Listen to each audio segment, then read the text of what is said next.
Hi, I'm Cameron, and I'm going to be talking about the cost effectiveness of living in Philadelphia from the perspective of someone who has lived here for about 3 years now. So, this is like a setup in a PowerPoint format, so let's get started. So, everyone wants to live in a desirable place, cities like Boston, Miami, San Francisco, etc. However, cost often leaves many desirable living areas out of reach, and this applies not only to the macro scale of entire cities, it also applies to the micro scale of neighborhoods within cities. To put it bluntly, nice areas also tend to be expensive areas. Now, while Philly is far from being the best city in the United States, I would argue it is undoubtedly one of the most cost effective. The reasoning is simple. The two largest sources of personal expenses, housing and transportation, are more affordable in Philly than many other places, especially when compared to workers' wages. When thinking about how to best present my case, I thought the most impactful and the most relatable way was to examine a case study of, well, myself, because I have the best knowledge of my own personal finances and experiences with the cost of living here in Philly. And when going over my case, it is important to understand that I have some personal, financial, and situational nuances that are not applicable to all, but I will go over each of them and how they affect my finances and cost of living. Let's start with who I am and what I do for a living. I'm a 24-year-old male with no college degree. I have no kids or dependents except a cat. I am a full-time worker, however, I am also a part-time student attending nursing school. I think this is a good point to introduce the sort of job I work. Without getting too into the nitty and gritty, I work as a technician in a hospital unit performing bedside clinical care. I'll talk more about my job later. Now I'll discuss housing. Rents in Philadelphia are somewhat cheaper than most major cities. In my specific case, I pay $1,150 a month for 600 square foot, one bed, one bath apartment in the Spruce Hill area of West Philly. This works out to be about $1.91 per square foot. There are certainly parts of Philly with more expensive rent, as well as areas with less expensive rent, but overall, this is slightly below average rent on a per square foot basis and a moderately lower than average rent on a total monthly basis. And obviously, rent can be even cheaper if you have roommates or live in a smaller space. In fact, when I first moved to Philly, I lived in a tiny 200 square foot studio where rent was only $825 a month. I still don't know how I lived there for 3 years, but you can get even cheaper rent than I have. Now, when considering housing, rent is not the only factor. Utilities are another important cost to take into account. Each lease is different, as is the utility demand for certain housing situations, but in my specific case, I pay around the following for each of the major utilities. Electric, average between winter and summer months, is about $60 a month. Natural gas is $70 a month. I cook a lot, take a lot of warm showers. And my internet bill is $50 a month. Per my lease, I don't have to pay for water. So this comes to a total of about $180 a month in utilities, or $2,160 annually. Finally, adding various small costs such as renter's insurance and cleaning supplies, the total cost of housing as a whole is about $20 a month. Housing is by far the largest expense in my financial life, but I still feel fortunate to only have to spend this much, especially when compared to other cities.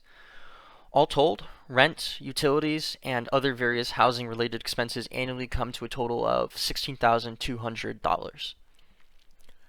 My next biggest expense is transportation. However, this section is somewhat complicated. I utilize the local transit agency, SEPTA, for most of my needs. Recently, the fare was increased from $2 to $2.50. Additionally, my commuting habits can vary wildly depending on how much I work, if it's during the academic semester, and if I'm going out and socializing with friends. I do also own a car. The car is paid off, but it is aging and has needed more repairs recently. Additionally, the insurance costs for a 24-year-old male driver living in a Philly zip code make my insurance rates a bit higher, even if I've never caused an accident. I'll calculate my SEPTA fare using the new fare rate and a generous usage amount. So I go to class and clinical 3 days a week. I work 3 days a week. I do 12-hour shifts, so I'm still full-time. And I use public transit to meet friends and socialize once a week too. So essentially, I use SEPTA every day of every month for the most part. And this amount is doubled as well, once to get to the destination and once to get back home. So this math works out to be about $2.50 times 2 times 30 days, which equals $150 a month. Crucially though, I do save 15% through a program with my employer where money is taken out of my paycheck, pre-tax, and placed into my SEPTA card with a 15% increase in value. This means I spend only about $131 monthly on SEPTA rather than $150. Annually, this is about $1,575. So, with regard to my car, by far the biggest expense is insurance. The policy I use is a high coverage amount, which is what I would recommend for drivers of any amount, and is with a somewhat premium insurance agency. Think like the opposite of Allstate or Geico. Anyway, my annual insurance is around $3,000. This is high, but again, I am a 24-year-old male, and I have the rates of a young male. This comes out to be about $250 monthly. And I will say personally, I have had 2 cars totaled by other drivers, and my insurance has helped me get a new car each time. So I've had a good experience personally with my insurance, and think the rate is appropriate. Additionally, I have had to make multiple repairs this year. Now, I will only calculate using one of the repairs, as this year was abnormal. I am trying to give the benefit of the doubt to my sweet little hatchback after all. But I spent around $1,600 on a repair this year. I also paid $35 this year for parking in my neighborhood. You can get a permit for 1 year for $35 with the local parking agency, although the rates have been changed recently, so when I renew next year, it will be $75. Gas is also something to consider. I don't drive much, but I still drive sometimes. Taking a look at my bills from last year, I spent around $350 on gas last year. PA does have the highest gas tax of any state, but not the highest outright costs. I also don't drive very much and have a somewhat fuel-efficient car, so I additionally pay $100 per year for emissions and safety testing. Taking into account insurance, maintenance costs, parking, and gas, my annual total cost to own and operate my car in Philly is about $5,085. Look, I'll be frank, I am a big fan of public transportation and urbanism, but I won't deny the convenience that a car affords, even if the cost can be astronomical, which I'll talk more about later. I enjoy this convenience. I have a car, but I am not reliant on it for my daily needs. Nonetheless, this is a major expense, one that can be avoided by simply not owning a car, but I choose to own a car and thus bear that heavy expense. Alright, let's switch gears and talk about my job. The type of job I have is very important to understanding the income I have to manage my finances. The most important factor is that the job is hourly work rather than salaried. This means my income can vary depending on how much I work from week to week and when I'm working, as we are paid more to work weekends, nights, and holidays. After all, it is a hospital, so we don't ever close. In addition, due to high turnover and staff shortages in the medical field, I am essentially able to obtain as much overtime as I want to without fear of denial. So how is this relevant? What this means in practice is that if I need additional income, I can simply pick up more hours to work. For example, after my car needed multiple repairs this year, each time I picked up more hours to work and make up the costs of the repairs, meaning I was not set back financially by the repair costs. This is not always possible for hourly workers and not possible at all for salaried workers who are on a fixed set income. And that's probably one of the biggest areas in which I differ from peers my age, many of whom work professional jobs with salaried positions. Alright, my wages. My current wage rate is $27.98 per hour. As I mentioned before, I earn more money via shift differentials for working nights, weekends, and holidays, but I don't want to spend too much time calculating that. Instead, I'll do a rough annual calculation. To annualize my income, I'll multiply $27.98 times 12-hour shifts times 3 shifts a week times 52 weeks a year, and this comes out to about $52,400. I'll round up to $55,000 annually to account for the shift differentials I work.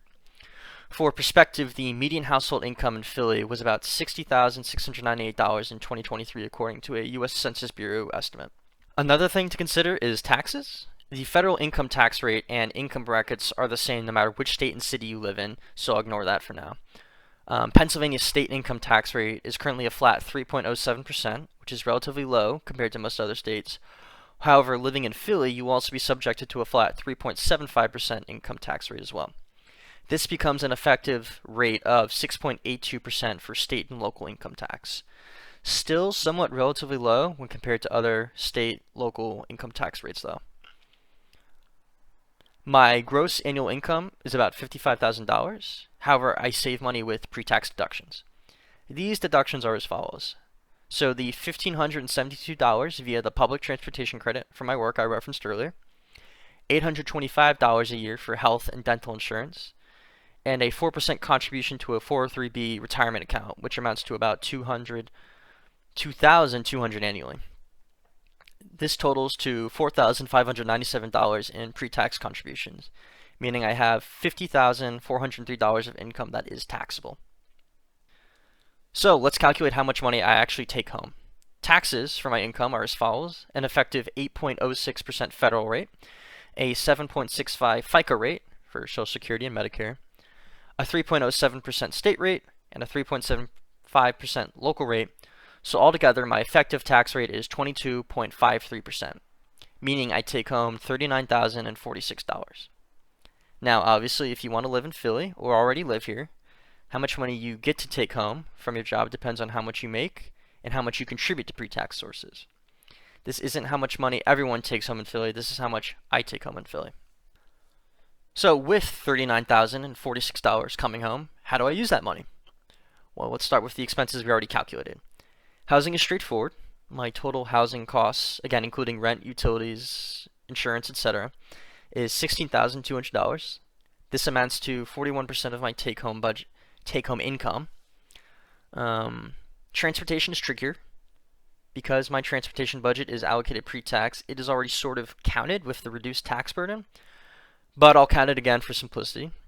My total transportation costs, including my car and public transit, is $6,660.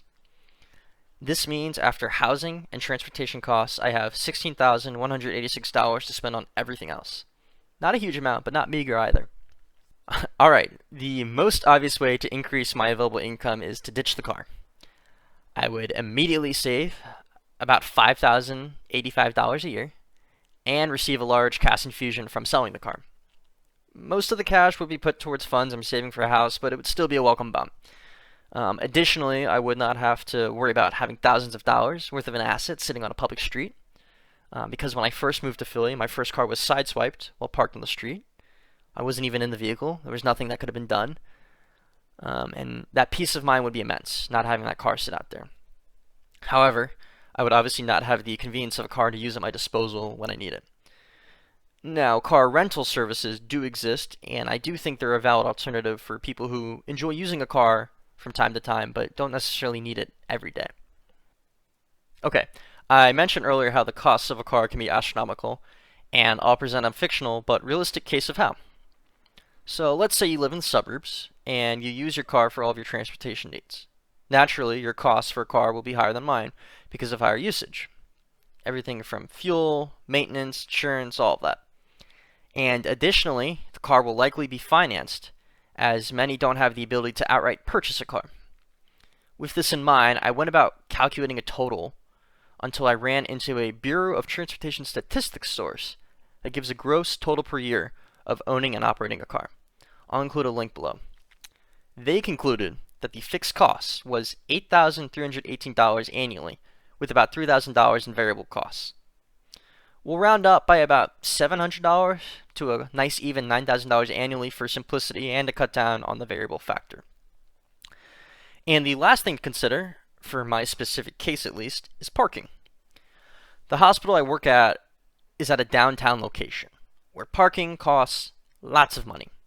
I don't know the exact amount because I've never used the garage, but even using a conservative estimate of $10 per day times 3 shifts a week times 52 weeks a year is equal to just over $1,500 per year for parking.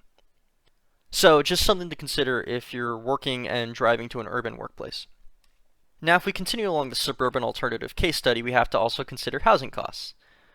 Of course, many people think that housing in the suburbs of Philly is cheaper, even if not outright, then certainly on a per square foot basis. Unfortunately, this just isn't really true. There are 5 major counties in the Philadelphia area, at least on the Pennsylvania side of the river. I didn't look at Jersey at all. And there are Montgomery County, Bucks County, Delaware County, Chester County, and Philadelphia city slash county itself. Each of these counties has a median home price that exceeds Philadelphia's. And even on a price per square foot basis, Philadelphia beats every county except Delaware County. And even then, Delaware County only ekes it out by a couple dollars per square foot. The table's listed here, but again, I'll link to the data in the description that I used below. So, why not Philly then? Why don't people choose to live here? Frankly, a lot of people who work in Philly but live outside the city don't do so because of financial reasons, but more so for emotional reasons. Many view Philadelphia as being too dangerous or dirty, or perhaps you live here but have kids and need to move out for a better school system. I won't deny these reasons. In fact, I would agree that statistically Philadelphia does experience more crime. The school system just isn't as good as suburban school districts, and anecdotally I think Philly is dirtier than suburban neighborhoods. But these are symptoms of Philly's poverty, and these issues would be found in suburban areas if they were just as impoverished as Philly is. Unfortunately, so much wealth has fled the city and been hoarded outside of it for decades, and it leaves everyone who's still here to pick up the pieces. And this flight of wealth can be seen in the housing comparison highlighted earlier. It's the reason why these suburban homes are more expensive.